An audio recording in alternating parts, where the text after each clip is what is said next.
Have you ever wondered how to make your website stand out with just a few lines of CSS? Imagine this element smoothly animating as you scroll down the page, each coming to life right before your eyes. Sounds cool, right? Well, today I'm going to show you exactly how to do that. Check this out. The elements you're seeing are being animated as the page scrolls, with various effects applied to them. And guess what? All of this is achieved with just 3 simple lines of CSS. No need of JavaScript. Let me break it down for you. First, I created a container with a class name scroll and added some elements with class name block inside it. These elements will be animated on scroll.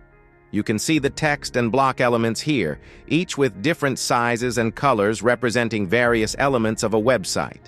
Next, I have added some CSS styling like different background color as well as shadow effect, which makes the block looks even better.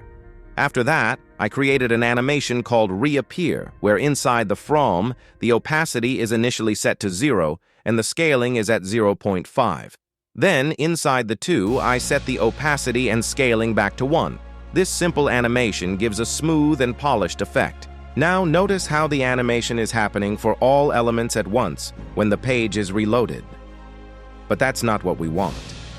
We want the animation to occur individually for each element based on the scroll position. To achieve that, I remove the duration value and use the animation timeline property, setting its value to a view. This tells the browser to animate the element only when they're visible on the screen, but there's still a catch. The animation starts and finishes even before the element reaches the middle of the screen. To fix this, I use the animation .range property and set it to Tentry, which makes the animation happen as soon as the element starts to enter the viewport. Now you might think, what if I change the entry point to 30% or 70%? Will that fix the issue? Not quite. It'll only delay the animation, making it look off. Instead, I included the cover value in the animation.range property. This ensures that the element fully completes the animation by the time it reaches 40% of the viewport. And there you have it. Smooth, responsive animations that make your website pop.